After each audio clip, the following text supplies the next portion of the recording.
नमस्कार दर्शकों, विज्ञान और पर्यावरण कार्यक्रम में आप सभी का स्वागत है। दर्शकों, हम मनुष्यों के साथ साथ हमारे पृथ्वी के लिए और हमारे इस धरती के लिए वायु बहुत आवश्यक है और हम सभी के जीवन के लिए एक महत्वपूर्ण तत्व है वायु।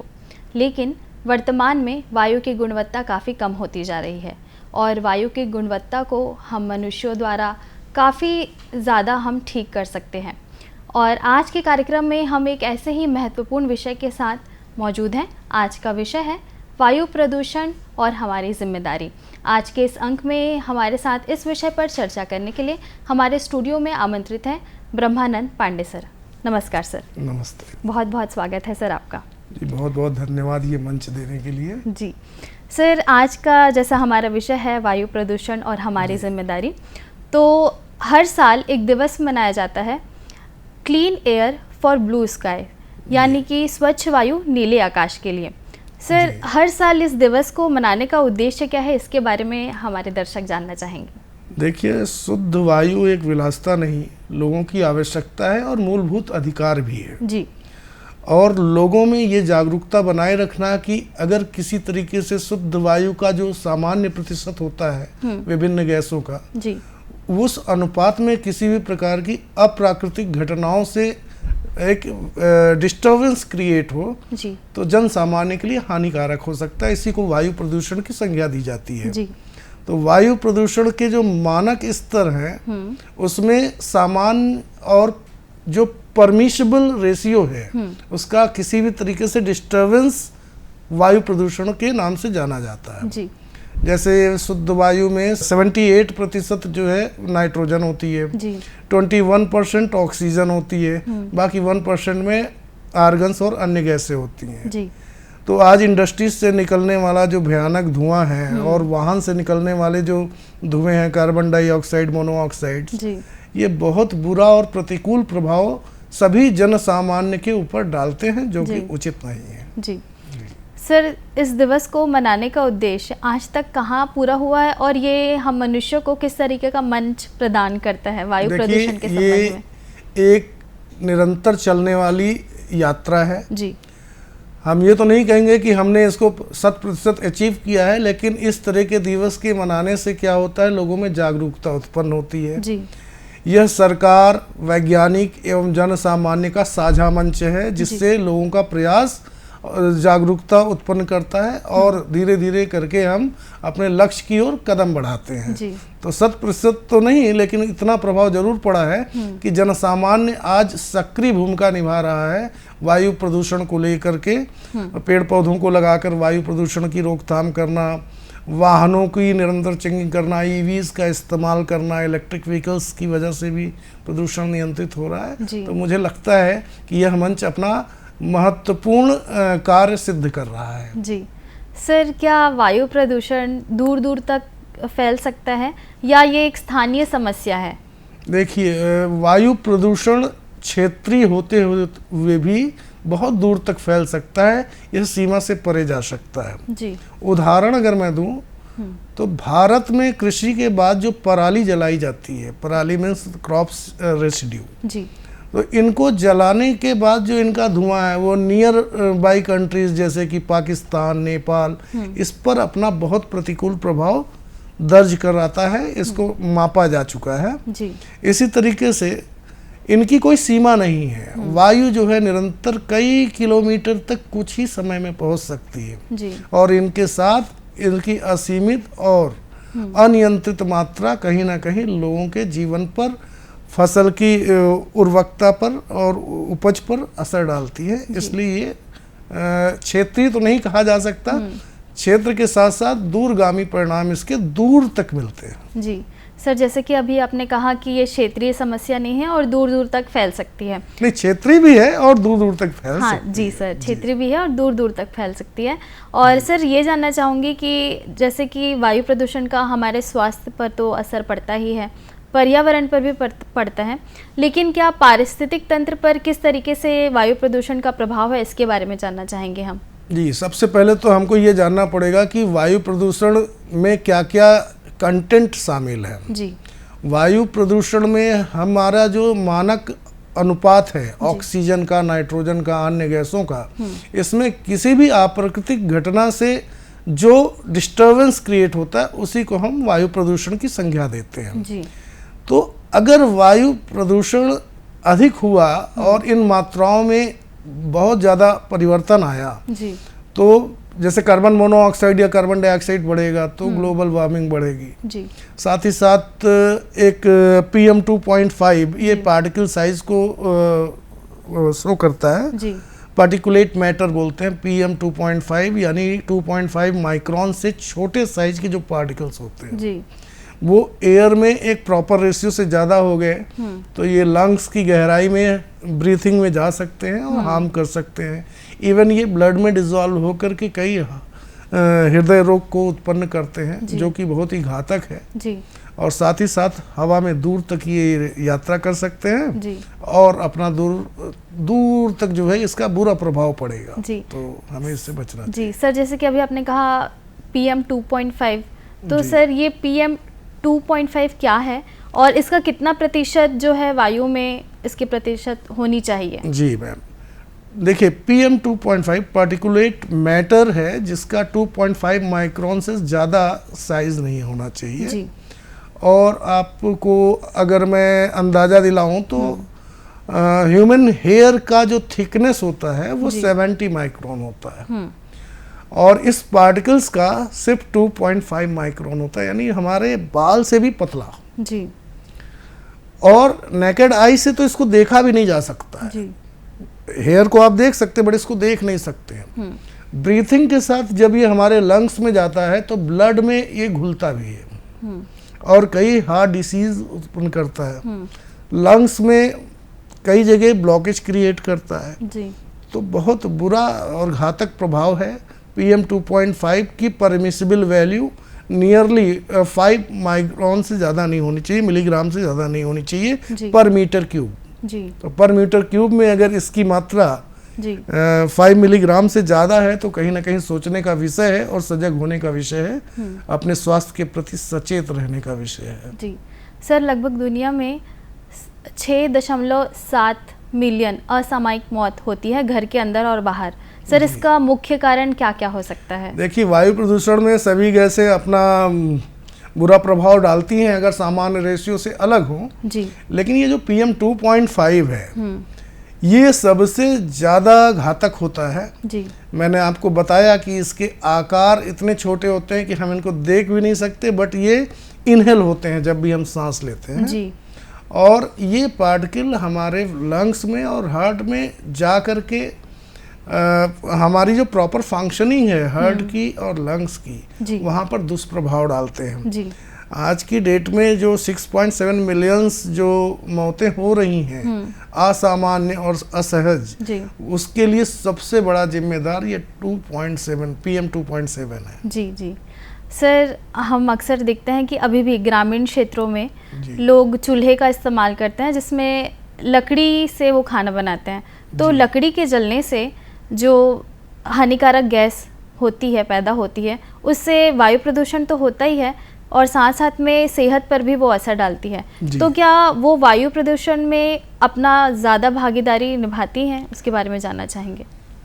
देखिए ज़्यादा भागीदारी इसलिए बोल सकते हैं क्योंकि घर में जनरली खाना महिलाएं पकाती हैं जी।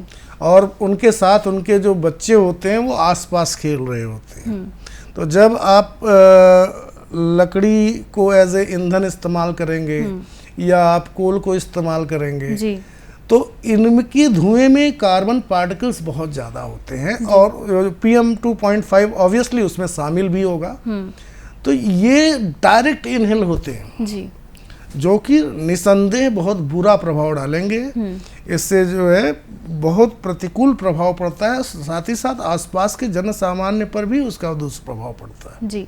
सर जैसे कि आपने बताया था थोड़ी देर पहले कि वायु में कौन कौन सी जो गैस है कितने प्रतिशत होनी चाहिए, तो हम एक बार फिर से जानना चाहेंगे कि एक स्वच्छ वायु में कितनी प्रतिशत गैसें होनी चाहिए और अभी जो हानिकारक जो गैस हैं मौजूद हैं जो वायु प्रदूषण कर रही है वो कितने प्रतिशत वर्तमान में मौजूद हैं? देखिए स्वच्छ वायु में सबसे बड़ा प्रतिशत नाइट्रोजन गैस का होता है जी। और इसकी प्रतिशतता 78% होती है।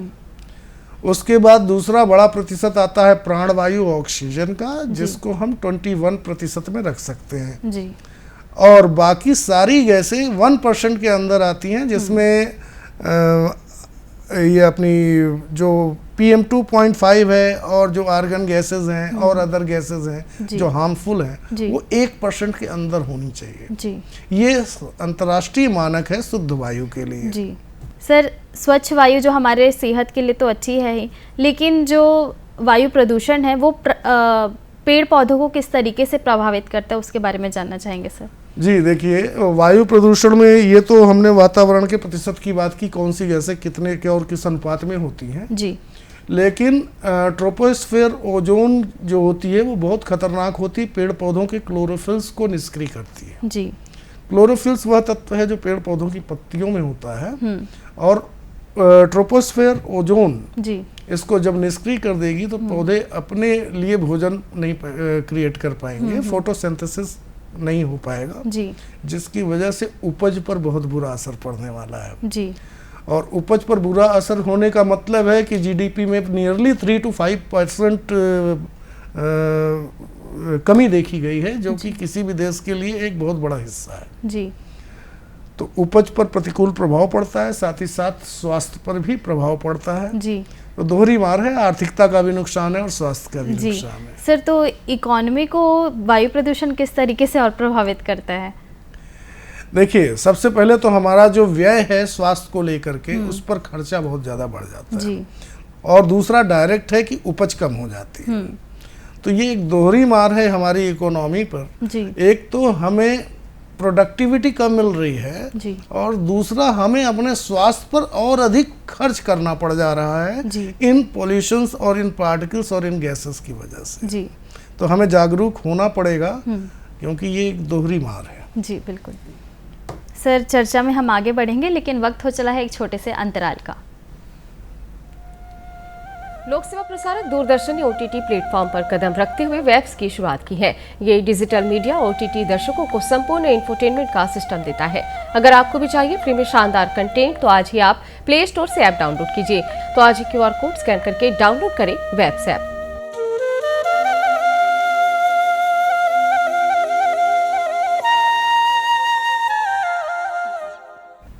ब्रेक के बाद आप सभी का एक बार फिर से हमारे कार्यक्रम में स्वागत है। तो सर, हम वायु प्रदूषण पर चर्चा कर रहे थे और अभी आपने बताया कि वायु प्रदूषण किस तरीके से हमारे इकोनॉमी पर असर डालता है। सर, अभी थोड़ी देर पहले आपने बताया था कि वायु प्रदूषण जो है पेड़ पौधों को भी किस तरीके से नुकसान पहुंचाता है। तो सर, क्या उसी तरीके से वायु प्रदूषण हमारे फसलों को और जो सब्जियां जो उगाई जाती हैं सर, उस पर और मिट्टी पर किस तरीके का उनका प्रभाव पड़ता है? जी देखिए, सबके ऊपर वही प्रभाव है जो मैंने पेड़ पौधों को लेकर के बताया जी। लेकिन जो हमारी मिट्टी है उसमें बहुत से जीवन चक्र चल रहे होते हैं जी।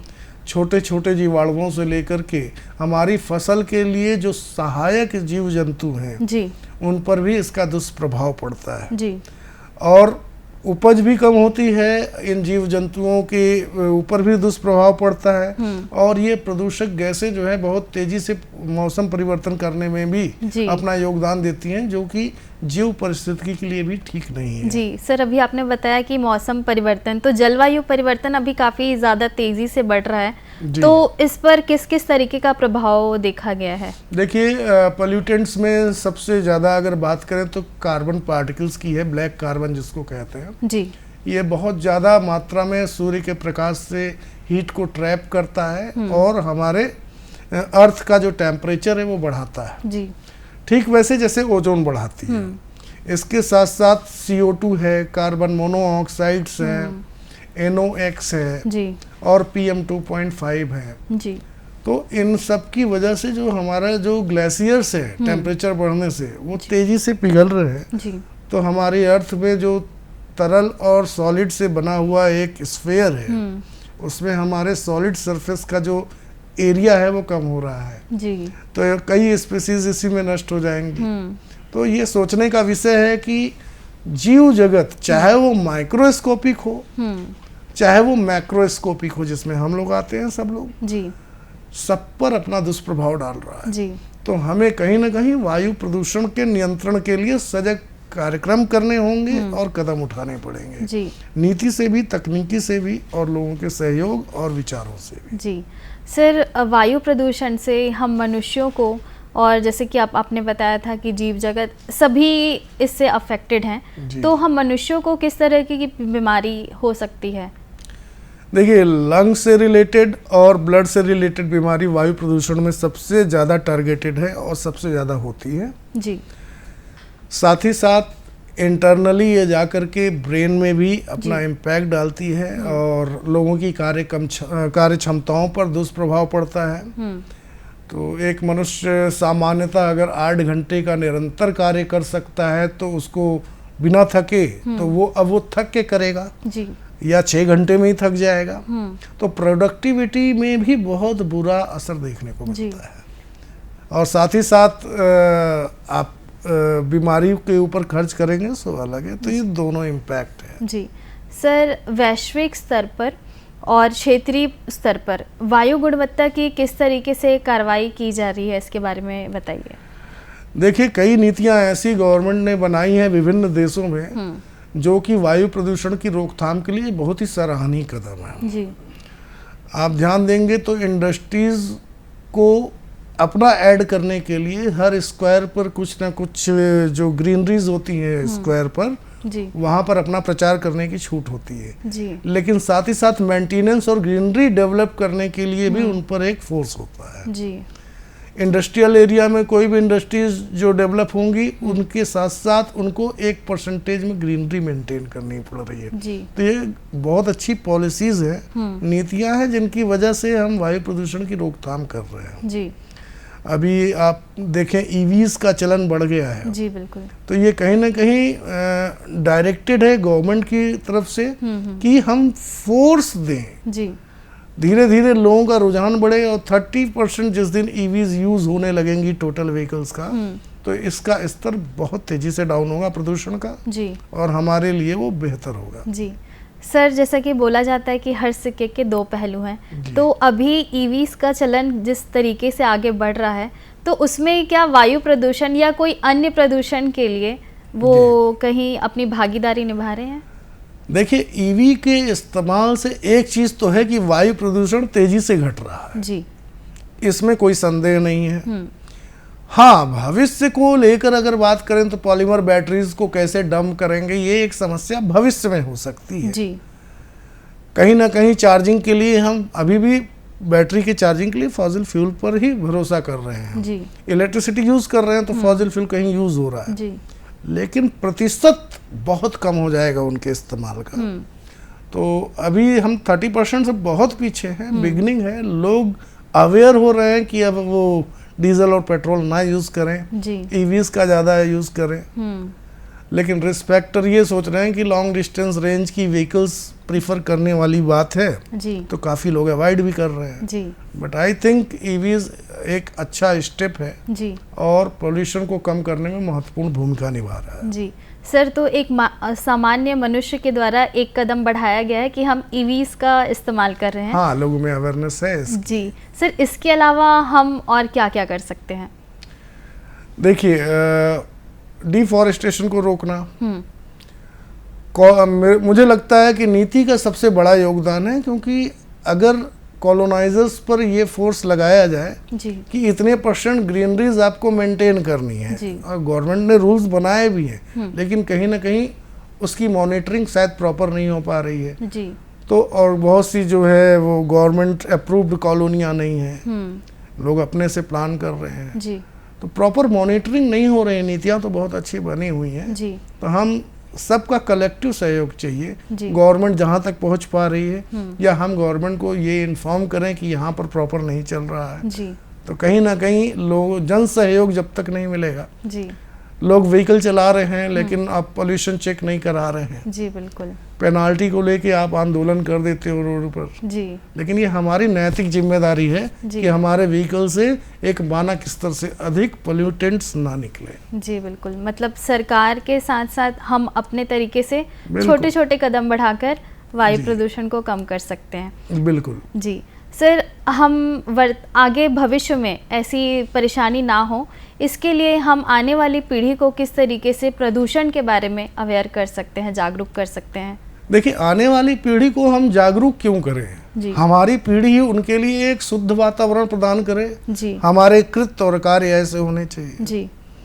हम अपने कदम जागरूकता की ओर ही सिर्फ नहीं, कर्मठता की ओर भी बढ़ाएं जी। बिल्कुल, हम अपने से ही ऐसा वातावरण क्रिएट करें कि आने वाली पीढ़ी को पोल्यूशन दूर करने की जरूरत ना पड़े जी। बिल्कुल, तो मुझे लगता है कि हम आने वाली पीढ़ी को जागरूक करना ना पड़े, हम उन्हें अभी से अभ्यास कराएं जी। हमारा गवर्नमेंट की नीतियों का और वैज्ञानिकों की तकनीकी का भरपूर उपयोग हो जी। और प्रदूषण को जड़ से खत्म किया जा सके जी, या काफी हद तक कम किया जा सके जी।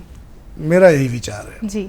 सर, तो हमारे दर्शकों को आप क्या कहना चाहेंगे इस संबंध में कि वायु प्रदूषण को कम करने के लिए हमारी किस तरीके से ये जिम्मेदारी बनती है कि हम हमारे स्वास्थ्य को भी अच्छा रख सकें, हमारे पर्यावरण को भी अच्छा रख सकें और हमारी पृथ्वी को भी बचाएं? देखिए, एक पेड़ माँ के नाम अभी आपके दिमाग में सुना होगा अपने कानों से। प्रधानमंत्री जी ने जो है एक अभियान चलाया है जी। तो वायु प्रदूषण में एक पेड़ की बहुत बड़ी भूमिका होती है जी। बिल्कुल, तो अगर हम सब में ये अवेयरनेस आए कि हमें इसमें सकारात्मक सहयोग देना है, हमें भी पेड़ लगाना है, और सिर्फ पेड़ लगाना ही नहीं है जी, पेड़ को बड़े होने तक पोषना भी है, उसे बचाना भी है जी। तो कहीं ना कहीं बहुत बड़ा हिस्सा जो है प्रदूषण का हम दूर कर पाएंगे जी। हमारे अंदर सकारात्मकता होनी चाहिए कि हम ईवीज को लेकर के, और अगर हम फॉसिल फ्यूल यानी पेट्रोल और डीजल की बाइक यूज कर रहे हैं जी, तो वो कितने % में पोल्यूटेंट निकाल रहा है, ये बीच बीच में जांच ना कराएं जी। तो हमें उसके लिए सक्रिय होना पड़ेगा जी। तो नीतियों का सहयोग दीजिए, जो सरकार नीतियां बना रही है उसका सहृदय स्वीकार करके जो है क्रियान्वयन कीजिए जी। तो निसंदेह हम इस पर विजय पाएंगे जी। सर, अंत में इस कार्यक्रम के माध्यम से हमारा कार्यक्रम देख रहे हमारे दर्शकों को आप इस महत्वपूर्ण विषय पर क्या कहना चाहेंगे? देखिए, वायु कोई विलासिता नहीं है, ये जनसामान्य का और सभी जीव जंतुओं का एक अधिकार है जी। तो निसंदेह उस अधिकार के लिए, उनके अधिकार के लिए जी, हमें सकारात्मक और सक्रिय कदम वातावरण को बचाए रखने के लिए करना होगा जी।